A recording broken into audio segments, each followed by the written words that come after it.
മഹാനായ നബി സല്ലല്ലാഹു അലൈഹി വസല്ലമിന്റെ ഖബറദാ മദീനത്ത് പച്ചക്കുബ്ബ കണ്ടില്ലേ എന്ന് പറഞ്ഞുകൊണ്ട് ആളുകളെ തെറ്റിദ്ധരിപ്പിക്കുന്ന ചില പ്രഭാഷകന്മാരുണ്ട്. മദീനത്ത് പോയപ്പോ ആ ഓട്ടയുടെ ഉള്ളിലൂടെ, ഗ്രിൽസിന്റെ ഉള്ളിലൂടെ ഞാൻ നോക്കുമ്പോ ഇങ്ങനെ പട്ട് പുതച്ച് എത്ര ഉയരത്തിലുള്ള ഖബറാമുത്ത് നബിയുടെ ഖബറെന്ന് പറഞ്ഞിട്ട്, നബി തങ്ങളുടെ ഖബറാണെന്ന് പറഞ്ഞിട്ട് ചില ഫോട്ടോകളതാ അള്ളാന്റെ റസൂലിന്റെ ഖബറാണെന്ന് പറഞ്ഞിട്ട് ചില്ലിലിട്ട് സൂക്ഷിച്ചുകൊണ്ട് ചില വീടുകളിൽ മുത്ത് മുസ്തഫയുടെ റൗളയാണ് അവിടുത്തെ ഖബറാണതെന്ന് പറഞ്ഞുകൊണ്ട് എത്രയെത്ര കള്ള ഫോട്ടോകളാണ് ഈ സമൂഹത്തിലേക്ക് മുത്തുനബിയുടെ ഖബറാണെന്ന് പറഞ്ഞുകൊണ്ട് പ്രചരിപ്പിച്ചു കൊണ്ടിരിക്കുന്നത്. ഓ പ്രിയപ്പെട്ടവരെ, ആ ഖബറിന്ന് ഒരാൾക്കും കാണാൻ കഴിയൂല. അള്ളാഹുവിന്റെ റസൂല് പറഞ്ഞതാണ്, എന്റെ ഖബറ് അത് ആരാധിക്കപ്പെടുന്നൊരു വിഗ്രഹമായി മാറാൻ പാടില്ല. ആ നിലക്കുള്ള ഒരു പ്രവർത്തികൾ നടക്കാതിരിക്കാൻ, ആ ഖബർ കാണാൻ പോലും അവസരമില്ലാതിരിക്കാനാണ് മുത്ത് മുസ്തഫയുടെ തേട്ടമുണ്ടായത്. അതേ, ഇന്നത് കാണാൻ കഴിയാത്ത നിലക്ക് ഒരു 4-5 ഗ്രിൽസുകളുടെയും അറകൾക്കും അകത്താണ് ആ ഖബറുകൾ. നമുക്കിന്ന് കാണാനാവില്ല. 3 ഖബറുകൾ അതിൻ്റെ അകത്തുണ്ട്.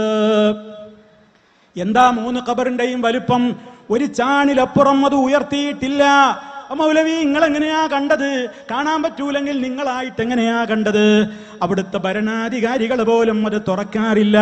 അതിലേക്ക് പ്രവേശിക്കാൻ ജനലുകളില്ല, വാതിലുകളില്ല, ഒന്നുമില്ല. ആ 3 ഖബറുകളും അവിടെ എങ്ങനെയായിരുന്നു അതിന്റെ തുടക്കത്തിലെന്ന് മഹാന്മാരായ സ്വഹാബിമാരാ പറയുന്നത്. അള്ളാന്റെ റസൂലിനെ കണ്ട സ്വഹാബിയായ ജാബിർ റളിയല്ലാഹു അൻഹു പറയുന്നത് കേൾക്കണോ? അള്ളാഹുവിന്റെ റസൂലിന്റെ ഖബർ ഞാൻ കണ്ടു. അത് കണ്ടപ്പോൾ വറുഫിയ ഖബറുഹു മിനൽ അർളി നഹ്വൻ മിൻ ശിബിരിൻ കദാ വജത്തുഹു.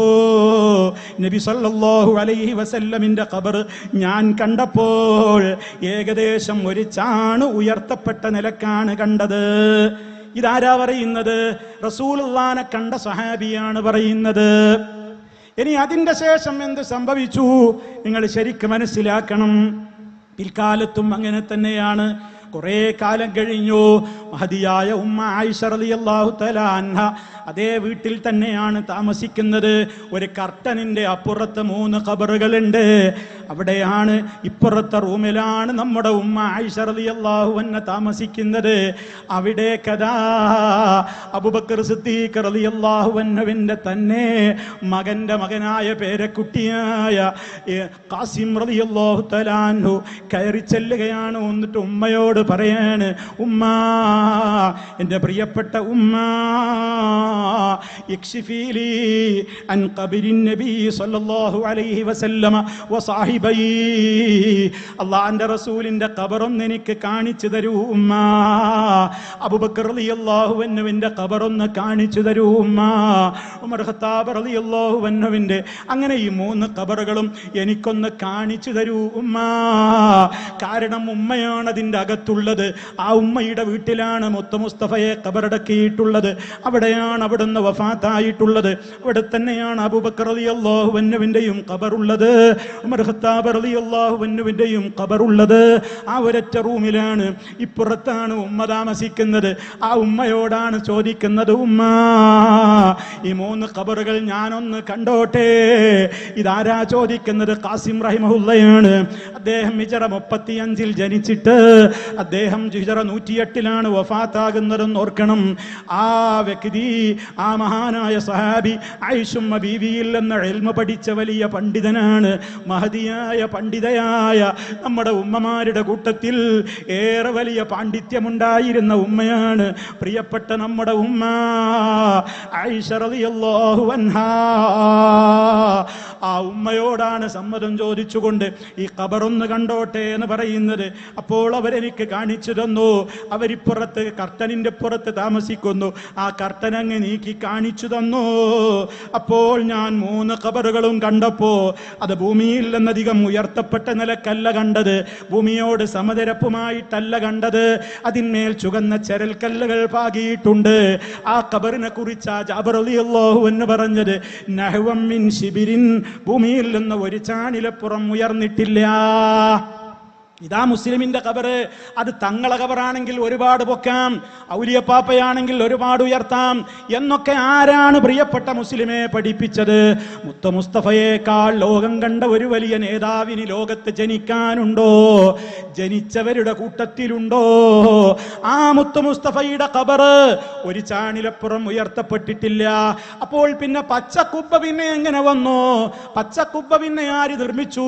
അതിന് നബി തങ്ങൾ ഉത്തരവാദിയല്ല, സഹാബത്ത് ഉത്തരവാദിയല്ല, നമ്മുടെ ഉമ്മമാര് ഉത്തരവാദികളല്ല, താബിഈങ്ങൾ ഉത്തരവാദികളല്ല, ഹനഫി ഇമാം ഉത്തരവാദിയല്ല, ശാഫി ഇമാം ഉത്തരവാദിയല്ല, മാലിക്കി ഇമാം ഉത്തരവാദിയല്ല, ഹംബലി ഇമാം ഉത്തരവാദിയല്ല.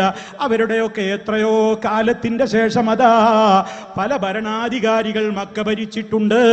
അവരുടെ കൂട്ടത്തിൽ ഹിജറ 678 അതുവരെ അവിടെ ഒരു കുബ്ബയുണ്ടായിട്ടില്ല. ഹിജറ വർഷം ഇന്ന് 1446 എത്തി നിൽക്കുന്നത്. പ്രിയമുള്ളവരെ, നിങ്ങൾ ചിന്തിച്ചു നോക്ക്. അപ്പൊ ഒരു 10-700 കൊല്ലത്തിന് മുമ്പ് ഹിജറ വർഷം 678 അതിന്മേൽ ആദ്യം കുബ്ബയുണ്ടാക്കുന്നത്. 700 ചുരുക്കി പറയാണ് ഞാൻ, ഹിജറ 765 അതൊന്ന് പുതുക്കി പണിതോ. പിന്നീട് ഹിജറ 1255 ഒരു 10-300 കൊല്ലങ്ങളുടെ ഉള്ളിൽ ഇപ്പുറമായിട്ടാണ് അവിടെ എന്ത് ചെയ്തത്?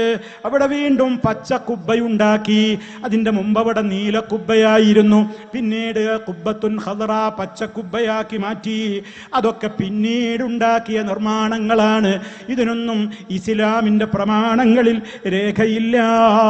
ഇത് ഗൗരവത്തോടെ പറയുന്നത് എന്തിനാണെന്നാൽ, മദീനത്ത് കണ്ടില്ലേ അള്ളാന്റെ റസൂലിന്റെ ജാറും എത്രയാണ് അതിന്റെ ഉയരം എന്ന് പറഞ്ഞുകൊണ്ട് ഹജ്ജിനും ഉംറക്കുമൊക്കെ കൊണ്ടുപോകുന്നവരോട് അതാ ഗ്രിൽസിന്റെ ഉള്ളിലൂടെ നോക്കിക്കോ, എത്ര ഉയരത്തിലാ മുത്തുനബിയുടെ ജാറമുള്ളത് കണ്ടില്ലേ, പട്ടുമൂടിയിരിക്കുന്നത്. ഇതല്ലേ ഞങ്ങളും ചെയ്യുന്നത് എന്ന് ന്യായീകരണം പറഞ്ഞ് തെറ്റിദ്ധരിപ്പിക്കാതിരിക്കാനാണ് ഞാൻ എൻ്റെ പ്രിയപ്പെട്ടവരോട് ഇക്കാര്യം ഓർമ്മപ്പെടുത്തുന്നത്. അതുകൊണ്ട് ആരുടെ ഖബറാണെങ്കിലും ഭൂമിയിൽ നിന്ന് ഒരു ചാണിലപ്പുറം ഉയർത്തുന്നത് ഗൗരവമായി ഇസ്ലാം വിരോധിച്ച കാര്യമാണ്.